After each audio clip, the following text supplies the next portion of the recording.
Okay, before we even start even talking about this, let's go over this stupid claim.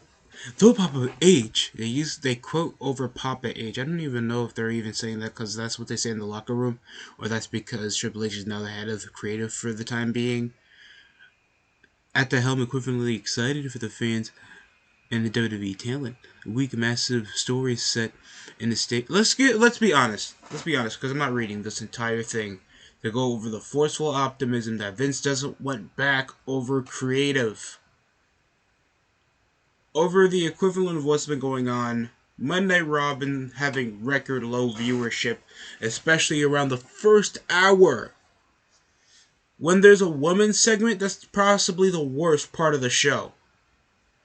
And over what I saw from when I live streamed Raw, bro, I was about to clock out as soon as I heard that when I saw Brunson Reed came back, help out Miz win his little ladder match against Dexter Loomis. That was a snore of a match that was only forcefully like get out the ladder, punch out the ladder. It just felt like a Money in the Bank with only two guys fighting for it. The only thing that garnered my attention was a slam over the commentary table and Dexter Loomis kicking Miz in the nuts so he doesn't reproduce anymore because nobody needs another child with that man's DNA in it. To the gonads with a ladder. Other than the repetitive spots and Johnny Gargano getting a bit involved, that's the immense creative that Triple H has. No eye-popping storylines to make you feel emotionally invested. No memorable characters to feel like the fans can get a connection with them. It's just either wrestling or just getting an NXT guy that people sort of remember over to the main roster. When they do, they're not TV ready. They're not cohesive. They don't look interesting, or they just don't have any charisma. And it's just over a matter of a fact that if Triple H was that big of a creative, he should have been already the head of what was going on over the main roster over that time period instead of only being stuck over with the developmental of Regal. Overrated ass Booker. Over like the consistent double standards of how he monitors talent or even how he determines what's even a top guy over his eyes, over the decline of still trying to consistently issue a decent format because he's still going over this impromptu shit that we already have a scheduled format even though it's a 3-hour show.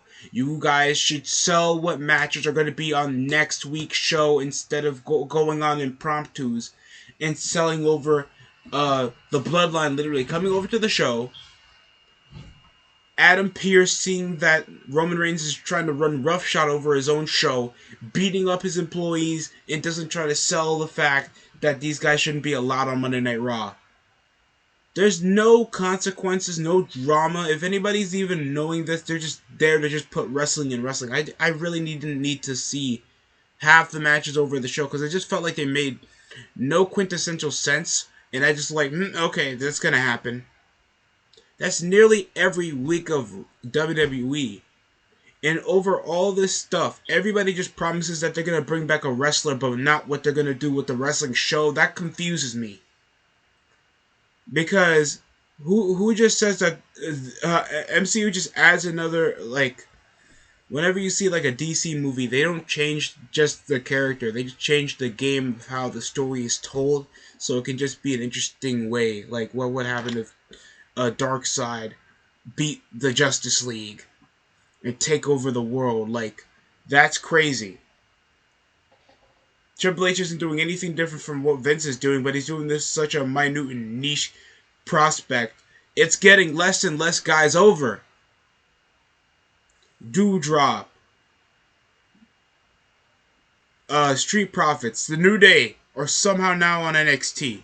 For some apparent reason, they didn't even think of still breaking them up, and now playing another wasted, dragged out tag team that can't get over anymore, and you just push them over to the wayside to get demoted and not get any of the other guys over because they already lost their momentum. The dragged out storyline with Gargano, Loomis, and Miz. The underwhelming women's division that's still dragging out these storylines involving the four horseface women. with no equivalency to get any of the younger people over, like Raquel Gonzalez, Shotzi Blackheart, uh, somehow not getting Elektra Lopez, but still keeping a chick that won Queen of the Ring, and now she's back to a managerial role. That makes sense. Making Alexa develop back over to a heel. That's only been the only positive part of this whole thing.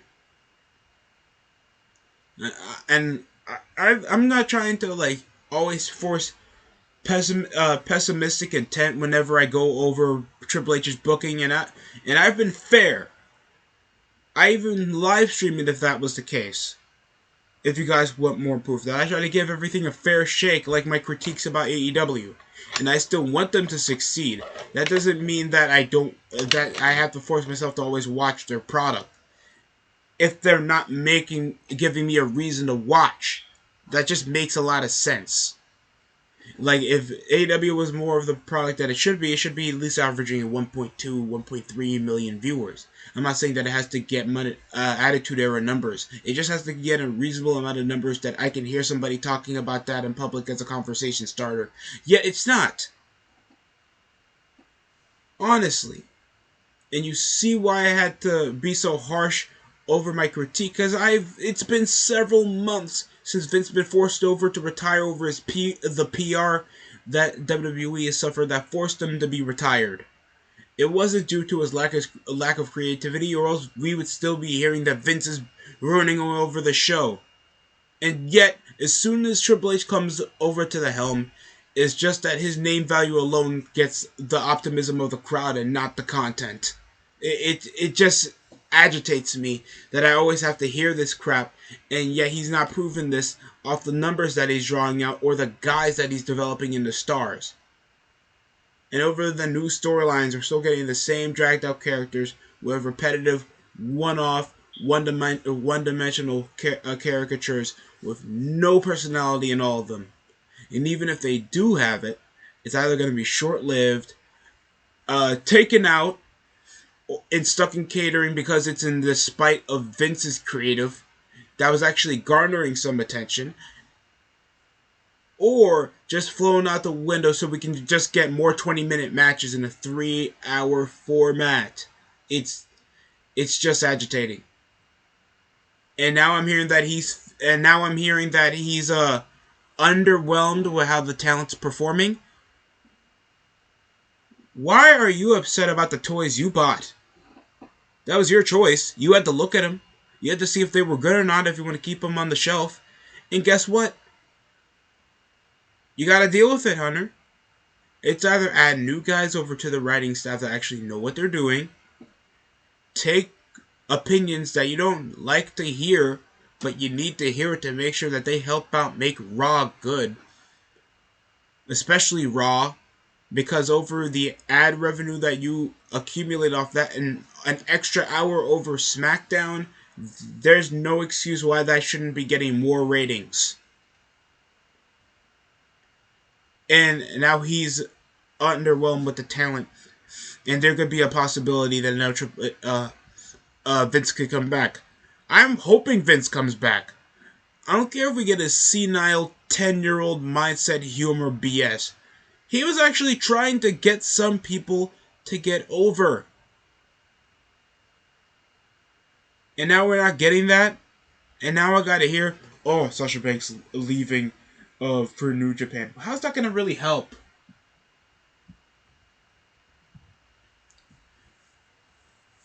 Honestly.